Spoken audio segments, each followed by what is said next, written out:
ایک حدیث پاک ہم پیش کرتے ہیں آپ کے سامنے.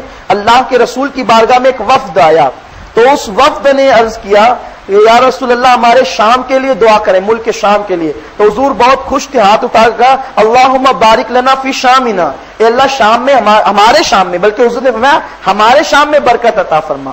پھر یمن والے تھے, انہوں نے کہا وہ یمننا یا رسول اللہ, حضور یمن کو بھی شامل کر لیں. تو حضور نے فرمایا اللہم بارک لنا فی شامنا و یمننا, اللہ شام میں اور ہمارے یمن میں برکت عطا فرما.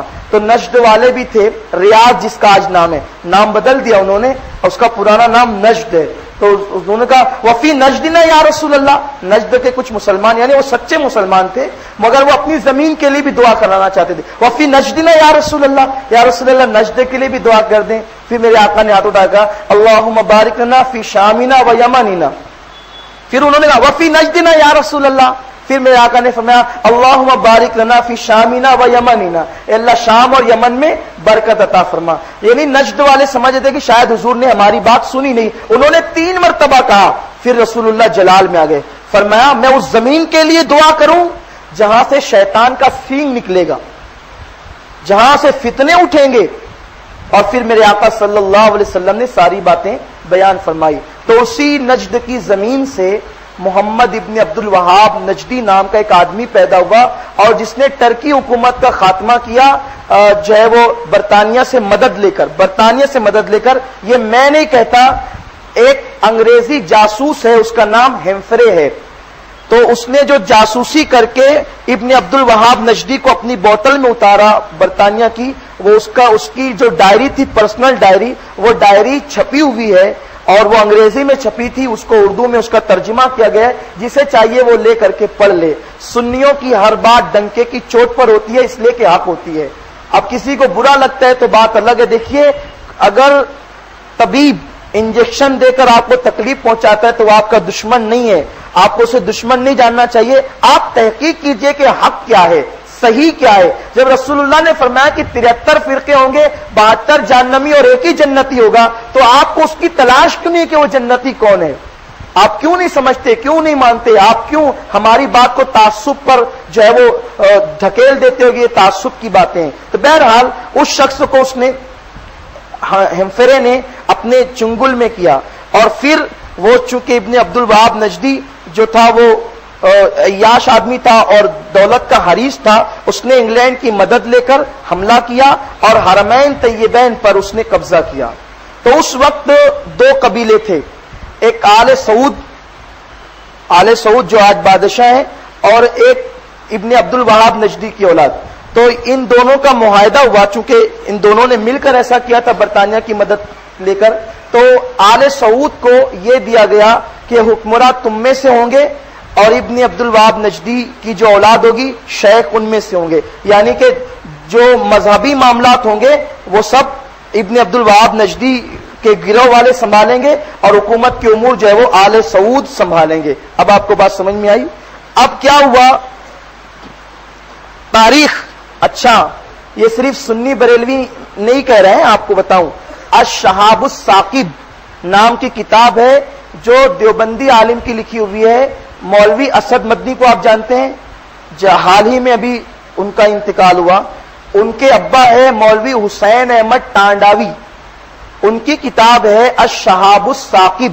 الشہاب الثاقب میں انہوں نے عبد الوہاب نجدی کی تاریخ بیان کی ہے, اور وہاں اس نے جو ظلم کیا ہے, یعنی جس کے عقیدے پر آج سعودی لوگ ہیں, یعنی اگر میں کہوں نا تو سنی متعصب ہوتا ہے, لڑاکو ہوتا ہے, لڑائی لگانے والا ہوتا ہے. تو جن کو اب لوگ یعنی کہ عوامی سطح پر جو آزاد خیال لوگ, اہل حق تو سنیوں کو ہی اچھا مانتے ہیں, لیکن کچھ آزاد خیال لوگ اور وہ نیوٹرل بننے والے, تیتر بٹیر ملانے والے, جن کو اچھا سمجھتے ہیں, میں نے ان کی کتاب کا بھی حوالہ دیا, شہاب الثاقب حوالہ ہے, آپ پڑھ لیں کہ عبد الوہاب نجدی کیسا تھا.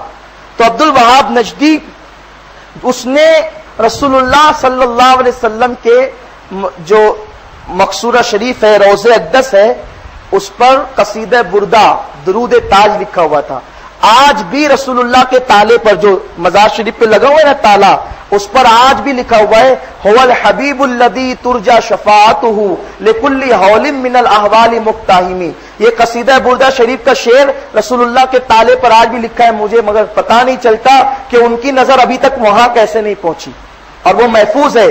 چور چوری کرتا ہے لیکن کچھ نہ کچھ چھوٹ جاتا ہے. تو بہرحال وہ درود تاج لکھا ہوا تھا، اس کو کھرچوایا اور جھاڑو لگا کر پھینکوایا. عبد الوہاب نجدی ایک کارنامہ. دوسرا کارنامہ، رسول اللہ کی دیوار کو جو تعظیم کے ساتھ بوسہ لیتا تو جو گدھی ہوتی، گدھی کی پیشاب کی جگہ اس کا منہ لگا کر باندھ دیا جاتا اور پورے مدینے میں اسے گھمایا جاتا کہ جو رسول اللہ کی دیواروں کو چومے گا اس کے ساتھ یہ سلوک کیا جائے گا. اور سیدہ فاطمہ کا مزار گنبد کی شکل میں بنا تھا، عثمان غنی کا مزار گنبد کی شکل میں بنا تھا، امام حسن کا مزار گنبد کی شکل میں، جیسے جو گنبد ہے نا آج مزارات پہ غریب نواز کے گنبد پر، ان سارے مزارات پر ابن عبد الوہاب نجدی نے بلڈوزر چلوائے. بلڈوزر کس کے مزار پر؟ فاطمہ زہرا کے مزار پر. کس کے مزار پر؟ امام حسن کے مزار پہ. کس کے مزار پر؟ عثمان غنی کے مزار پہ. کس کے مزار پر؟ وہ عائشہ جس کے بستر پہ قرآن نازل ہوتا تھا اس کے بلڈوزر چلایا گیا. اور بلڈوزر چلانے کے بعد معلوم ہے یہاں سے علی برادران یہاں سے وہاں گئے تھے خلافت کمیٹی کی طرف سے کہ آپ لوگ ایسا نہ کریں. اس وقت ہمارے دیوبند کے علماء ان کی تائید کر رہے تھے کہ آل سعود جو کر رہے ہیں وہ اچھا کر رہے ہیں کہ وہ شرک کو مٹا رہے ہیں. گنبد کو مٹانے کو، گنبد کو بلڈوزر چلانے کو ان لوگوں نے شرکا. اتنا ہی نہیں ہوا، اور کیا ہوا آپ کو معلوم ہے؟ ماں آمنہ جو رسول اللہ کی ماں ہے، ان کے مزار کو یہ کہہ کے شہید کر دیا گیا کہ آمنہ تو مشرکہ تھی، وہ شرک کرتی تھی، مسلمان نہیں تھی. جو مسلمان نہیں تھی اس کی قبر یہاں موجود کیوں رہے؟ اور پھر ماں آمنہ رسول اللہ کی ماں، ان کے مزار شریف کو اکھاڑ کر پھینک دیا گیا اور آج وہاں کچرا ڈالا جا رہا ہے. اگر میری بات میں یقین نہیں آتا، اللہ آپ کو توفیق دے تو آپ جا کر کے دیکھیں. یہ سارا حال کیا گیا، یہ ساری چیزیں کی گئی اور سارے مزارات کو ان لوگوں نے گنبد ہٹا کر شہید کر دیا. اور آج بھی مزارات ایسے پڑے ہوئے ہیں اور کچھ نشانات آپ کو ملیں گے، بنیادیں کچھ آپ کو ملے گی آپ جاؤ گے تو ہماری باتوں کا منہ بولتا ثبوت. ورنہ جو پرانی تصویریں ہیں ہم کتابوں میں آپ کو ان گنبد کو بتا سکتے ہیں. اگر اللہ پاک نے توفیق دی، مجھے یاد رہا تو انشاءاللہ میں لا کر کسی دن آپ کو بتا دوں گا. یہ سارے گنبد موجود تھے، ان لوگوں نے سب کو شہید کروایا، حتیٰ کہ گنبد خضرا کو بھی شہید کرنے کا پلان تھا، مگر چونکہ پوری دنیا سے احتجاج ہوا اور ان کو اپنی یہ بات واپس لینی پڑی. یہ سارے ان کے عقائد اور یہ سارے ان کے سارے کالے کرتوت ہے. اور ان کے بارے میں یہ بات کہی گئی ہے پوری دنیا میں کہ یزید کے بعد سب سے زیادہ مدینے میں اگر ظلم ہوا ہے تو وہ ابن عبد الوہاب نجدی کے دور میں ہوا ہے. بات آپ کو سمجھ گئی؟ اور اسی کے عقیدے کے ماننے والے آج وہاں کے امام ہے. ہمیں نماز سے زیادہ پیاری چیز ہمارا ایمان ہے، نماز سے زیادہ پیاری چیز اللہ اور اس کے رسول کی رضا ہے. تو ہم اس کے پیچھے کیسے نماز پڑھیں جو نبی کی شہزادی پر بلڈوزر چلانے کو جائز مانتے ہو؟ ہم ان کے پیچھے کیسے نماز پڑھیں جو رسول اللہ کو مردہ کہتے ہو؟ بھائی کتنا بھی متقی پرہیزگار آدمی ہو، وہ رات مصلے پر گزارتا ہو اور دن میدان جہاد میں گزارتا ہو اور روزہ رکھ کے گزارتا ہو، اگر وہ بے وضو نماز پڑھائے اور مجھے معلوم ہے کہ بے وضو پڑھا رہا ہے، میں نماز پڑھوں گا. جب متقی آدمی کے پیچھے وہ بے وضو ہو تو اس کے پیچھے نماز نہیں ہوتی، تو کتنا بھی متقی پرہیزگار ہو، حرم کا امام ہو، اگر وہ بے ایمان ہے تو اس کے پیچھے نماز کیسے ہوگی؟ تو نماز 2 نمبر پر ہے، 1 نمبر پر ایمان ہے. تو ہم وہاں نماز نہیں پڑھتے. جو باتیں میں نے کہی ہے اس میں کسی کو ڈاؤٹ ہو، شک ہو، میں ہر چیز کا حوالہ پیش کر سکتا ہوں، میرے پاس حوالے اور شواہد موجود ہے. تو اب ان کا یہ عقیدہ، اس لیے ہم ان کے پیچھے نماز نہیں پڑھتے. ہم یا تو اپنی اپنی نماز پڑھتے ہیں یا پھر ہم اپنی جماعت کرتے ہیں. اب یہ بات ہے کہ جو لوگوں کو وہاں جماعت سے نماز پڑھنے کا موقع نہیں ملتا وہ حق پر نہیں. لوگ کہتے ہیں، یہی سوال مجھ سے کیا گیا، میں نے جواب دینے کے لیے پوری تمہید باندھی ہے تاکہ آپ کو پورا جواب سمجھ میں آ جائے. میں جواب مختصر دیتا ہوں، اس میں بھی لوگ کہتے ہیں کہ بات سمجھ میں نہیں آئی. تو اب آپ سمجھ گئے میری بات کو. اگر یہ بات ہے، ہم سے کہا جاتا ہے اگر وہ حق پر نہیں ہوتے تو حرم کی پاسبانی ان کو کیوں ملتی، رسول اللہ کا روضہ ان کو کیوں ملتا؟ میں کہتا ہوں اگر کعبۃ اللہ شریف پر حکومت یہی حقانیت کی دلیل ہے، اگر یہی حقانیت کی دلیل ہے کعبۃ اللہ شریف پر حکومت اور کعبۃ اللہ شریف کی بادشاہت، تو اس سے پہلے ابو جہل وہاں کا حاکم تھا. ابو لہب وہاں کا حاکم تھا، تو کیا ابو جہل اور ابو لہب حق پر تھے؟ مجھے جواب دیجئے۔ پھر اس کے بعد وہاں اسلامی حکومت آئی، پھر وہاں پر صحابہ کی حکومت ختم ہوئی اور خلافت راشدہ ختم ہوئی، پھر یزید کا دور آیا، تو یزید حق پر تھا۔